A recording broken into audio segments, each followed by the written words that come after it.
Dear students, let us continue our study of forensic chemistry and explosive paper in this module, which will deal with management of arson cases. And in the previous modules, you have already become familiar with what is arson. We have also studied about the details of the fire, the elements, the fire triangle, and also in the previous modules we have seen that how the analysis of arson exhibits is done by instrumental methods. And we have learned that before conducting the instrumental examination, the exhibit must be extracted and distilled. And we have learned that extraction is done by solvent extraction method and followed by analysis is done by gas chromatography. And we have learned the various essential components which are involved in the gas chromatography and the various experimental conditions. So, let us continue our study regarding the arson cases, and in this module, as I told you, we will be dealing with management of arson cases. So, if you look at the learning outcomes, after studying this module, you shall be able to know how to perform an effective arson crime scene management. You shall also be able to become familiar with the occupational standards and protocols which are used during the arson crime scene management. You shall be able to know what are the different activities associated with case management of such type and what are the management functions during such investigation. So, let us begin with the occupational standard for crime scene management, which deal with arson cases. Effective investigation of arson case is meticulously associated with successful crime scene management, which embraces preservation of crime scene and evidence collections with a high level of precision. In order to establish the crime in court, patience, care and calculative effort is required. Due to modernizations in criminal activities, in court also the supervisor requires to plan out accordingly regarding the precautions and strategies that are needed to be taken care of before proceedings to the scene of crime for collection of evidence. So, you have to really search for the evidence in a very systematic manner. In year 1999, Forensic Science Services of United Kingdom on behalf of ENFSI, that is European Network of Forensic Science Institutes, the Scene of Crime Working Group established a project to develop standards of performance for crime scene management together with an associated assessment protocol. And under this project, a standard procedure for management of crime scene was developed, which can be utilized in any kind of crime management. This includes investigation from initial call to the ending of recovery of all information and evidence. The standards do not cover the management of subsequent laboratory examination or court presentation. So, this you should keep in mind. Since the main purpose of the standards is to ensure that practitioners achieve the standard in their work, it is very important that they are written in a way which will support this. It is also important to present non-dictated manner of individual in organizing the task, ensuring that all of the different ways of doing a job are valid and systems must be in place to ensure this is so. The guidelines for crime scene management are as follows. So, first of them is the standards and the assessment protocol. Dear students, When we say the standards, which are often called as occupational standards, they are structured using a model that identifies the separate areas of work activity that are covered by the standards. Another thing is that it sets down the measures of performance, and these are the statements of what a competent person would be expected to demonstrate within each work activity. And they describe through a range of statements the parameters and conditions under which the work activity will be carried out. And it sets out the underpinning knowledge and understanding that would be expected of a competent individual undertaking this activity. The standards also give guidance on what evidence of performance is required to prove competence. This is given under evidence requirements. The standards also offer some suggestions as to likely sources of evidence of competence described under the assessment guidance. So, the working group identified the following activities associated with the crime scene management. And what are these activities? Number 1, that is assessment of requirements. Number 2, agreeing a scene examination strategy. Third is deployment of resources. Fourth is monitor the recovery of evidence. Fifth is monitor the packaging and storing of evidence. Sixth, or the next one, is provide and maintain information and communication system. Next being monitor and maintain health and safety. Eighth point is manage and respond to welfare needs of personnel. Ninth, ensure documentation is complete and produce the closing report. And 10th is that maintain knowledge of trends and developments. So, after this, let us go to the management of arson cases. The priorities of an incident commander at a fatal fire scene are the same as in any fire scene, and that is preservation of life, which is the foremost important thing, then fire extinguishment, and then preservation of evidence. Upon arrival, all victims should have their vital signs examined. If it is questionable whether a victim is alive, life support procedures should begin immediately. Firefighters charged with caring for victims should remember the victim's location, position and appearance. Firefighters should move the deceased victims if their bodies are in close proximity to the fire and at risk for further damage. If the body is not in danger of being damaged, then it should be not touched and left alone as such. After the fire has been extinguished, the incident commander should focus his or her attention to securing the fire scene. The buildings and the surrounding areas should be sealed off until the investigation team arrives. If overall procedures are necessary, they should be performed with utmost care and effort so that not to destroy any evidence. Firefighters and the incident commander should remain at the scene to be interviewed by the investigators. Management of a crime scene is the process of ensuring the orderly, accurate and effective collection and subsequent preservation of physical evidence so that the evidence can be used to take the legal action.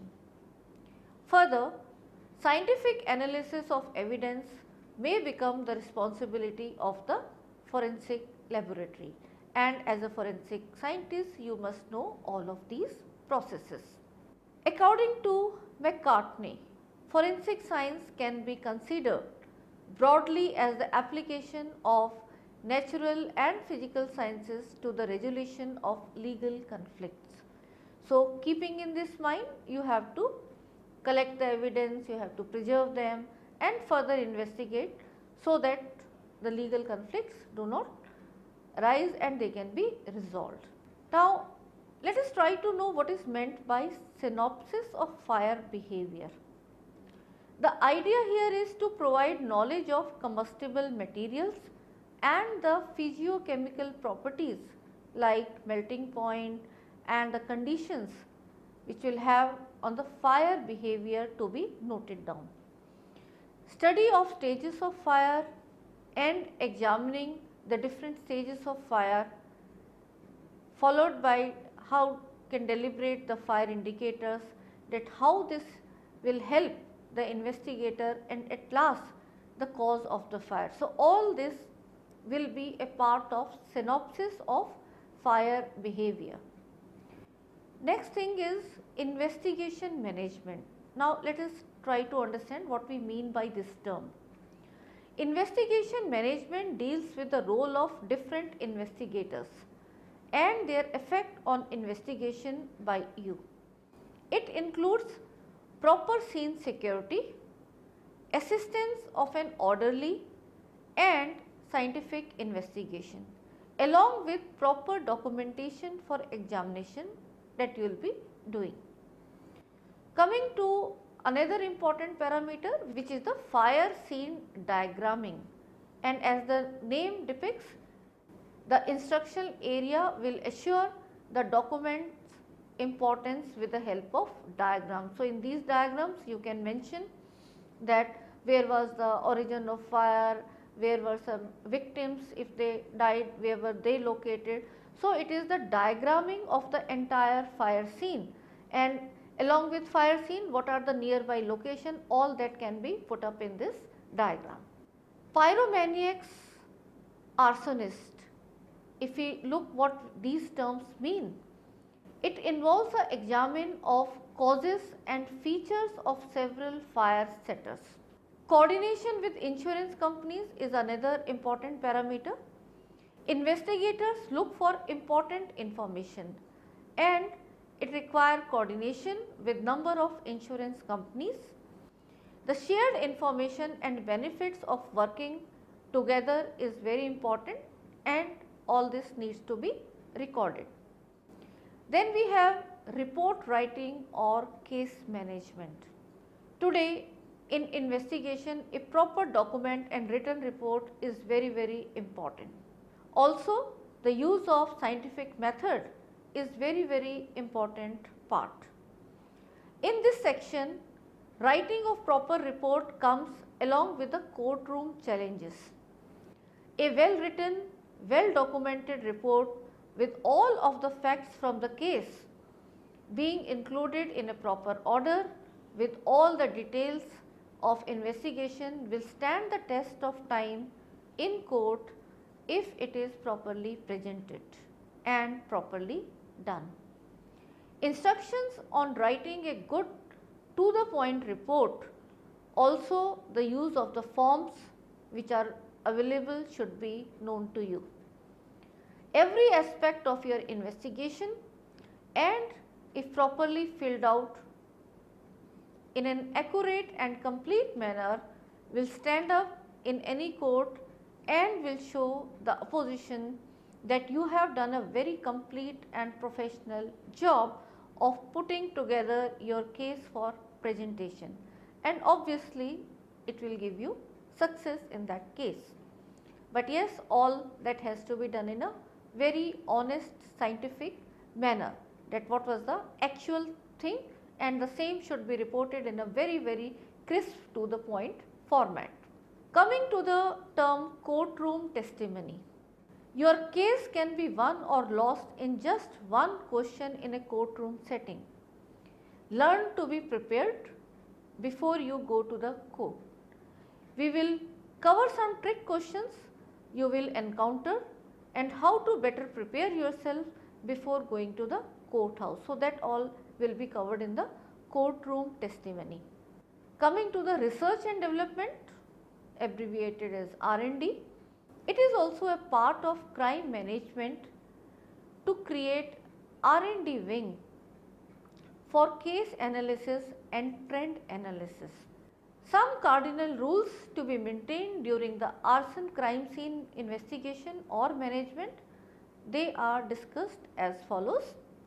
A systematic performance should be done by investigators in collecting evidence, and this starts with beginning of survey of crime scene and also determining the sequence of evidence collection.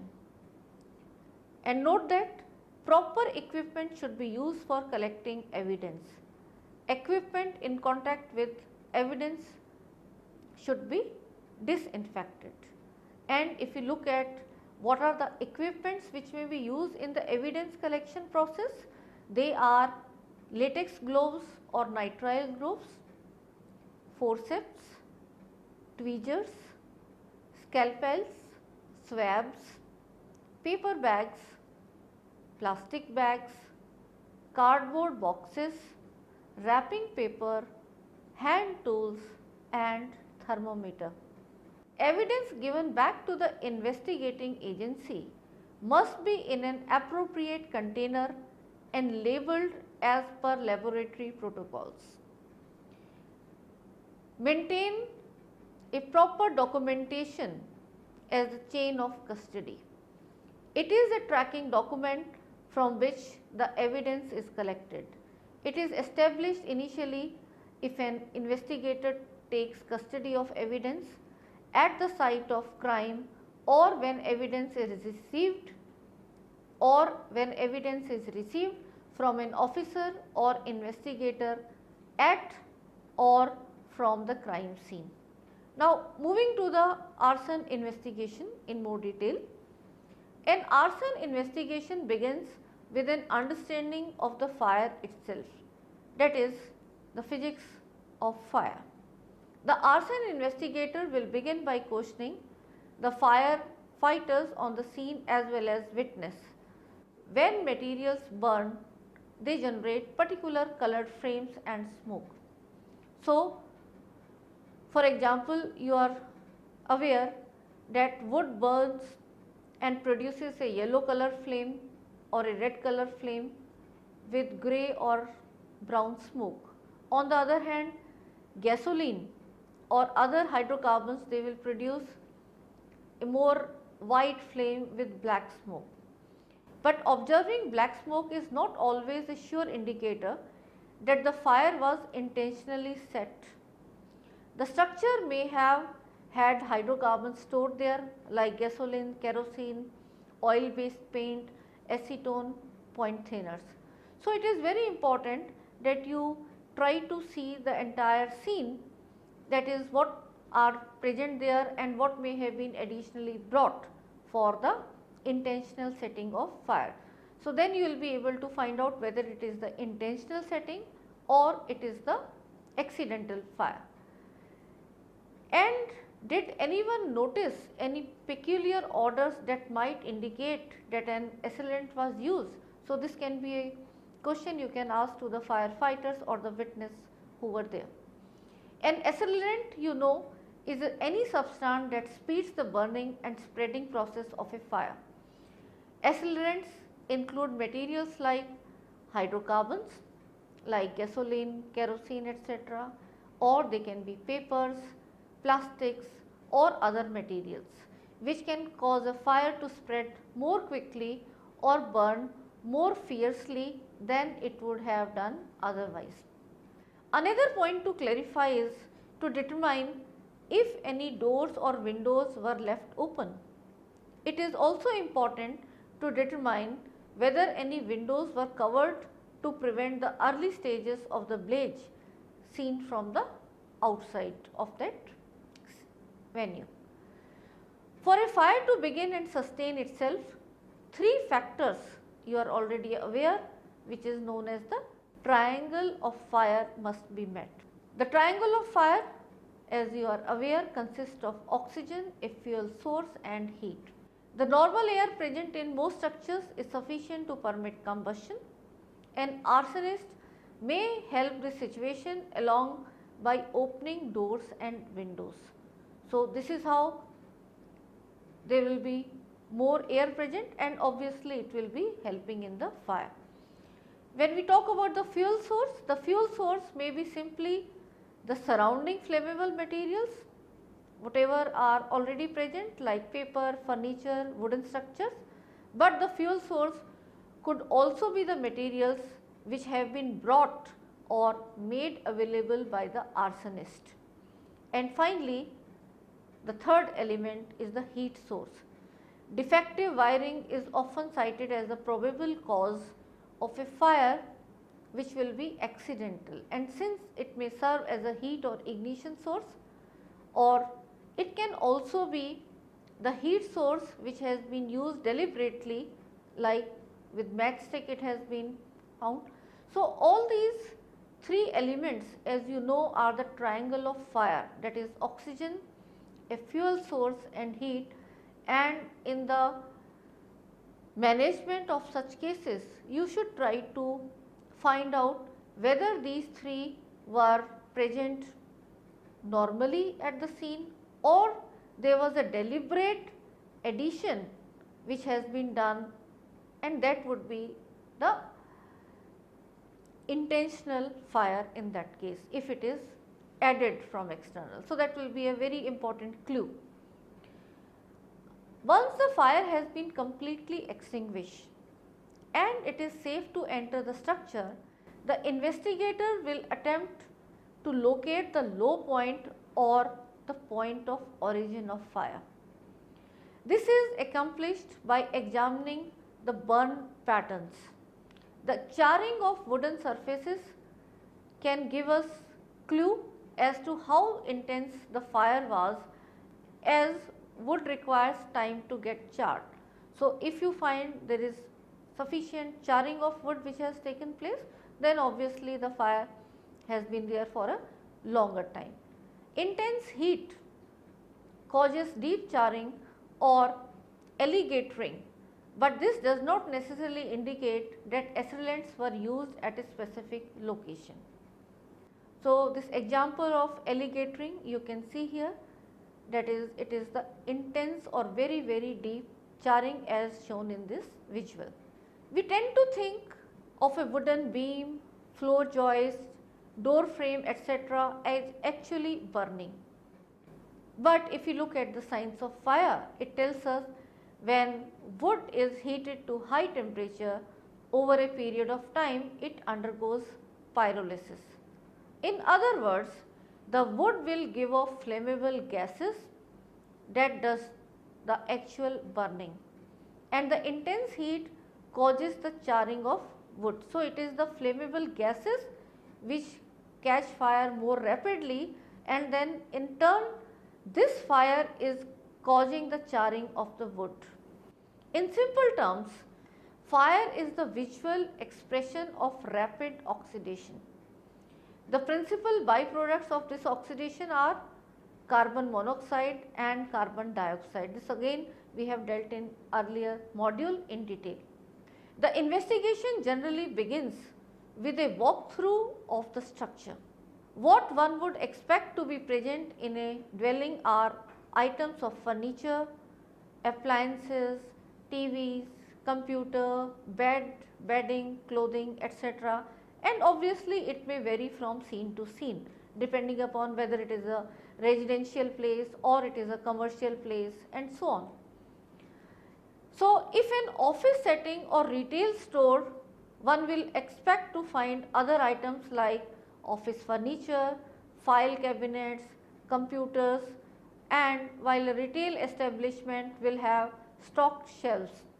If expected items are missing, arson may have caused a blaze just to hide that yes, in the robbery one may have taken them and put the scene on fire. During the initial search, the investigator must look for heat sources. The source could be electrical, chemical or intentional. Multiple hotspots are a dead giveaway, since this would be a rare occurrence without the aid of accelerants. Fire scene investigation is a very complex process. The first goal of the investigator is to rule out that the fire was accidental in nature. So, this should be very sure of that the scene you are investigating, it is not the accidental fire.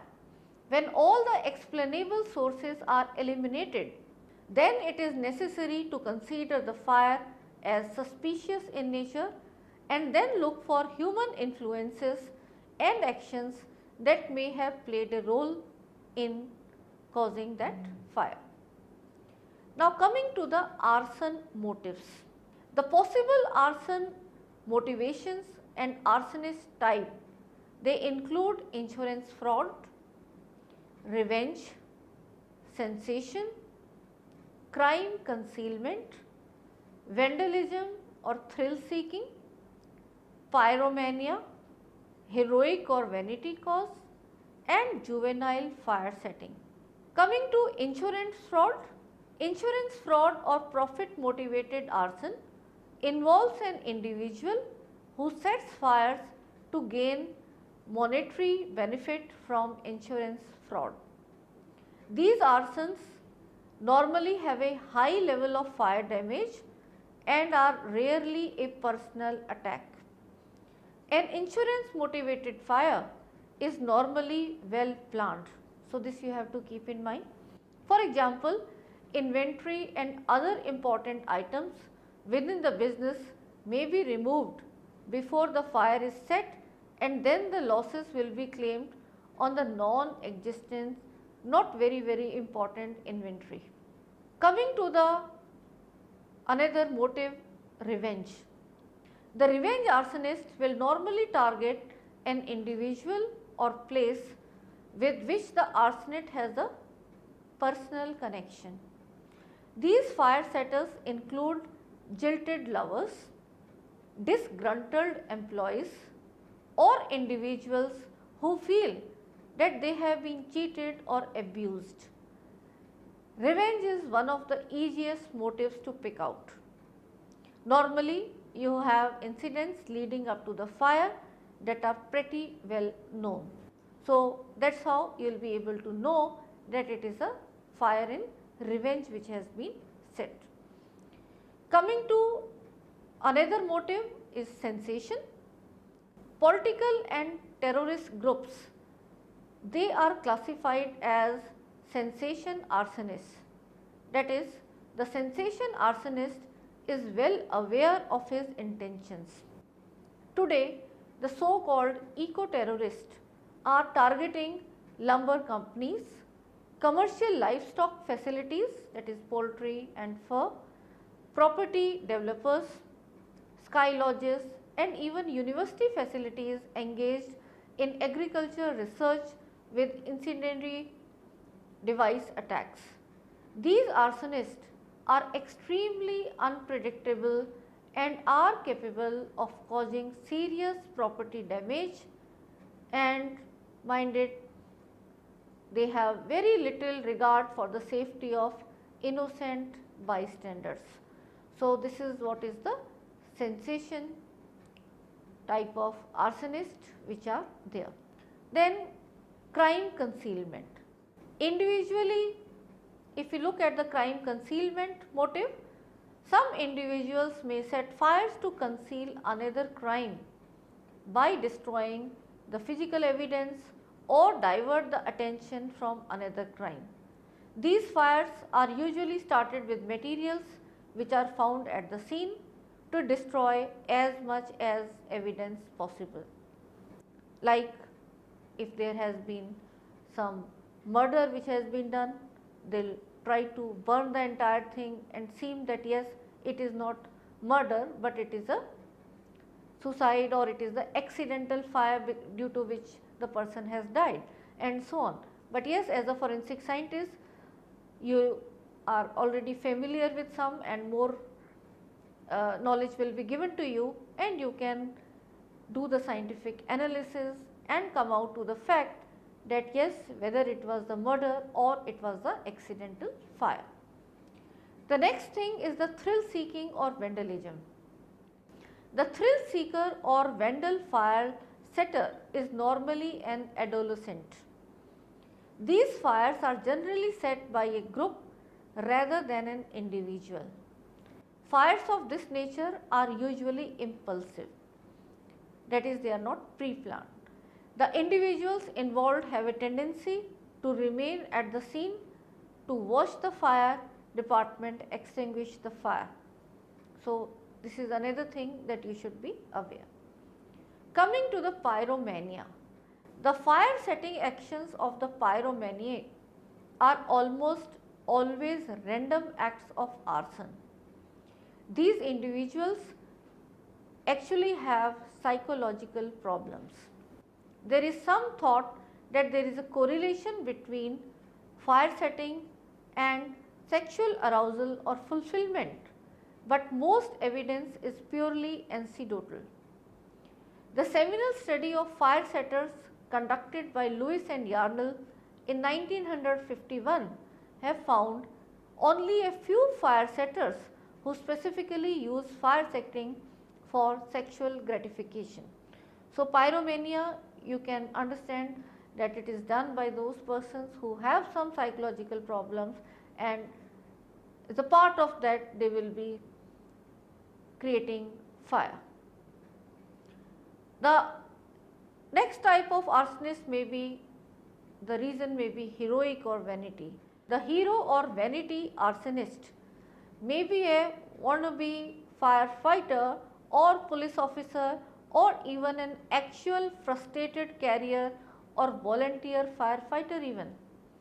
This person is normally civic minded but is characteristically immature, inadequate and an underachiever.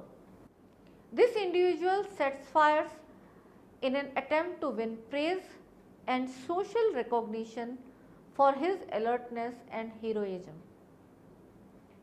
Coming to the juvenile arsonist, juvenile fire setters are often socially inept and they come from broken homes, having learning disabilities and are hyperactive.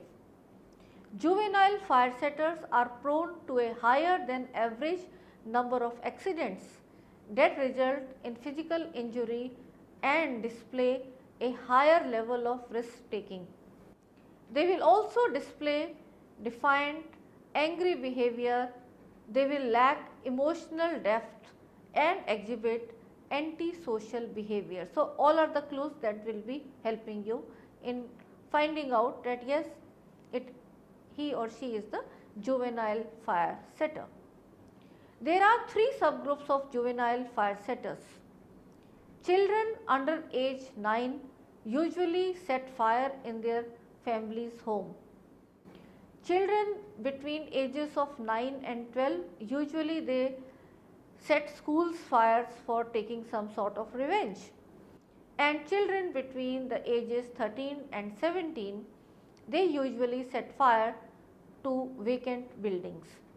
Juvenile fire setting has been seriously underestimated in past years, most probably because families and social welfare workers did not report many incidents.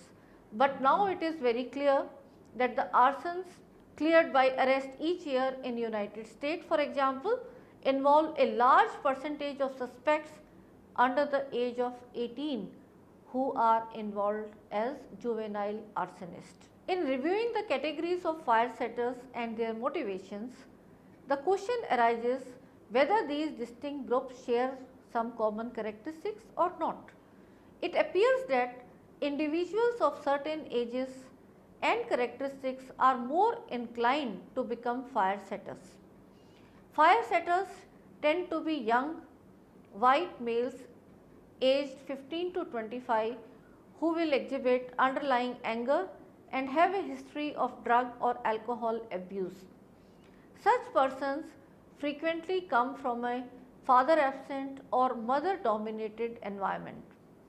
Arsonists generally lack the skills to address problems of life in general. In addition, they typically perform poorly at work, in personal relationship and in school. However, they appear to be proficient in their fire setting skills. An interesting characteristic of arsonists is the unsophisticated methods they use in setting fires. Except for sensation arsonists who may use sophisticated incendiary devices, most arsonists will use available materials that are found on scene, including matches, paper, gasoline. In addition, it appears that an arsonist usually tends to start a fire in his or her local area. Most fires are set within a radius of 2 miles or less from the residence of the arsonist. Almost all the arsons were committed in areas with which the serial arsonist was acquainted. Few owned vehicles and most set fires in their own state, town or neighborhood. So, dear students, if we summarize what we have learnt in this module, we have learned that management helps a lot in suitable proceeding of crime scene investigation or management in all cases, but in this module we have focused on the arson cases. It is based on standard manual and protocols. There is a need to define the role of every concerned person engaged in crime scene investigation. It provides a systematic approach for investigation. And there is a need to define the responsibility of the investigating officer or the administrator during the arson case management. If we go about the arson investigation, arson investigators, they face considerable problems while investigating a fire scene, and unlike the majority of crime scenes frequently encountered by criminal investigators, a fire scene offers a completely different set of problems. Physical evidence generated by the perpetrator of crimes of homicide, robbery, rape and burglary is altogether different from what may be expected at a fire scene. So, it becomes very important that all these information you have to always keep in mind while dealing with a fire scene. Most of the physical evidence generated by the arsonist is often consumed by the fire. We also studied that what are the different type of arson motives, that is a range of motives which have been assigned while setting a fire, like insurance fraud, revenge, sensation, crime concealment, vandalism or thrill seeking, pyromania, heroic and juvenile fire setting, and we have gone through detail of all these. So, dear students, I think with the earlier and this module you are now clear about the various elements of fire, what are the effects of fire in arson cases, how to do the fire scene investigation, and will continue the study of forensic chemistry and explosive in further modules. Thank you.